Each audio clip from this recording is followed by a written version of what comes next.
I've spent 10 years shooting with every single Sony camera, but Sony has 61 different cameras to choose from. That's just way too many to research. So, these are the best ones based on my actual 10 years of shooting with Sony. And I've broken it down into chapters with links down below based on different types of shooters, but also skill levels. So, I made sure to include budget alternatives in each section.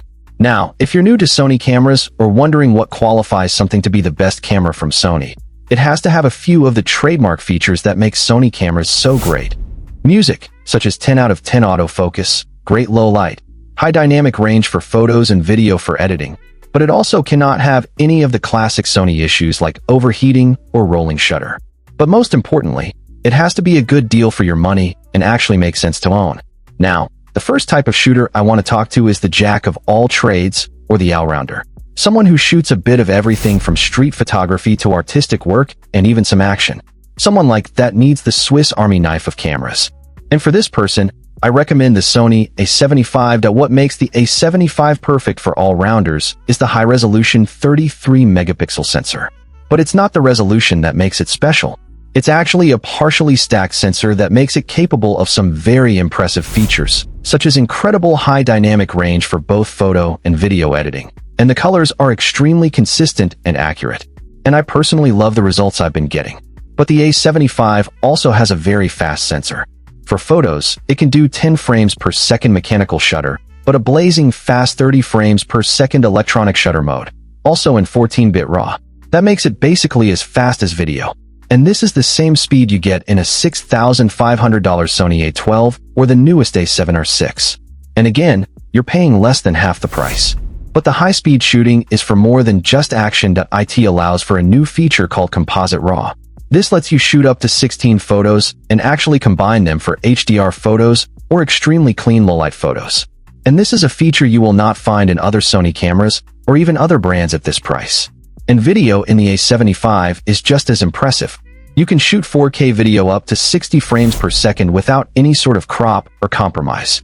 But it's also downsampled from 7K. So effectively, you're actually getting more than double the resolution without having to deal with bigger file sizes. In comparing the A75 next to 6K RAW from the Nikon ZR, the image quality is just as good.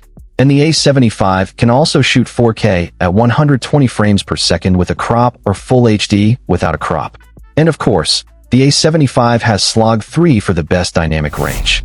And all of these features are of course combined with amazing autofocus, which Sony cameras are known for, and also fantastic stabilization.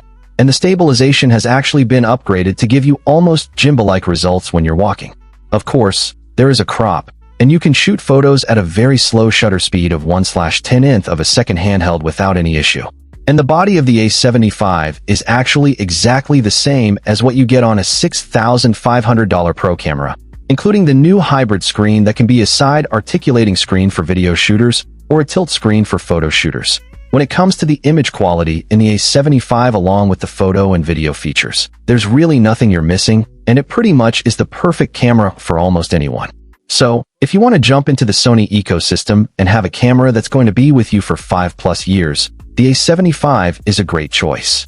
However, I'll be the first to say most of you guys don't need all the latest features in the A75.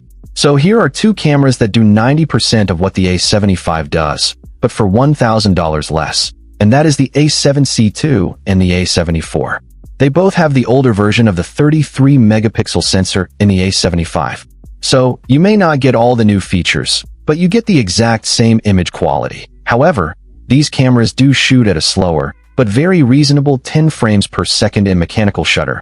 And they can also do 4K at 24 and 30 frames per second, but 4K 60 does come with a crop. However, you still get the same great Sony autofocus in the Slog 3 color science.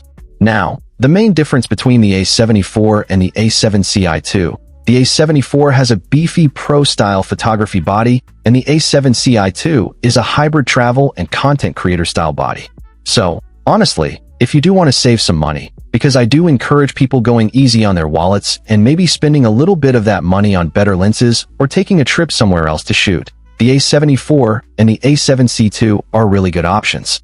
You get most of what the A75 does, but for a lot less money. Now, speaking of saving money, if you want a budget camera, but you also want the best possible value for your money, If you're just a normal person that wants to take casual photos and videos, the camera that I actually recommend is the Sony a6100. It's a super small camera that's perfect for travel and everyday carry.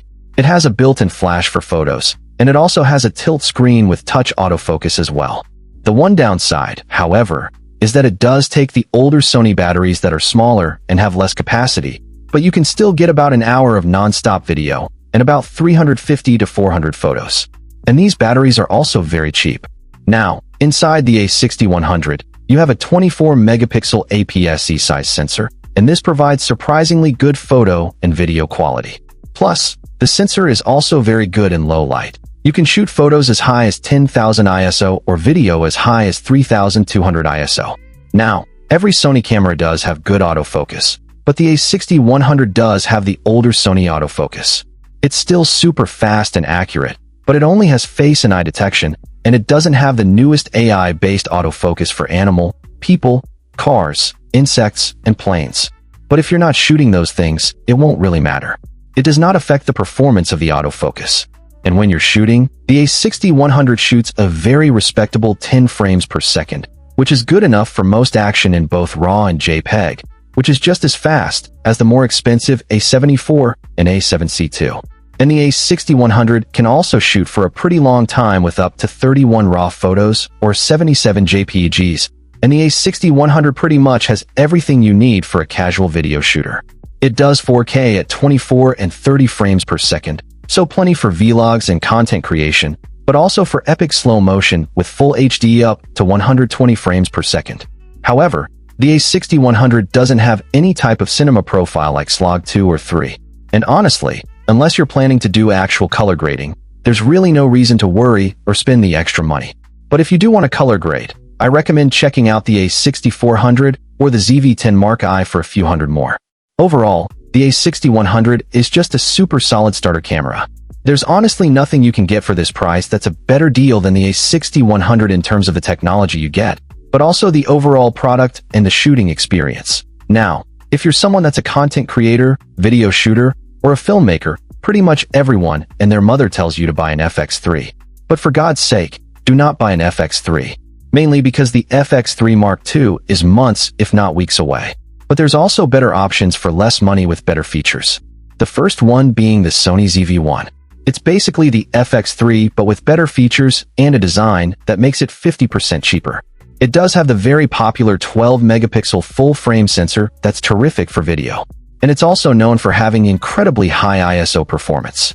You can easily shoot as high as 12,800 for phenomenal low light. Plus, it also has high dynamic range with Slog 3 cinema profile.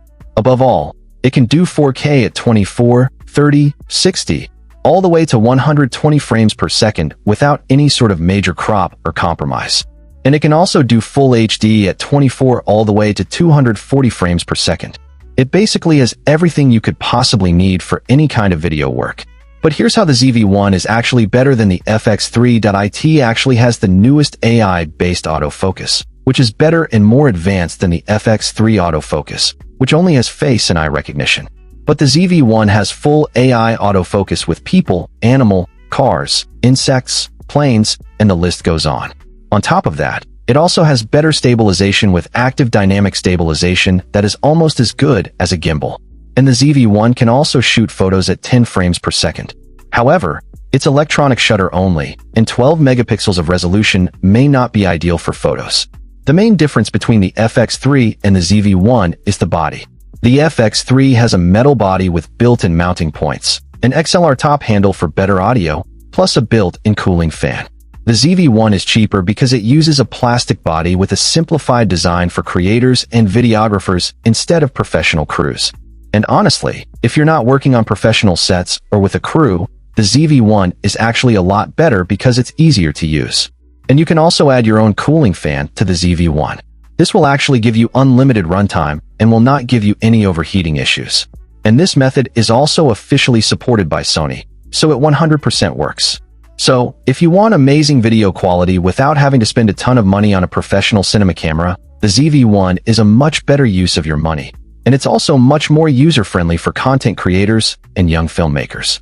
But if you want to save even more money, most people just go to the FX30, which is the little brother of the FX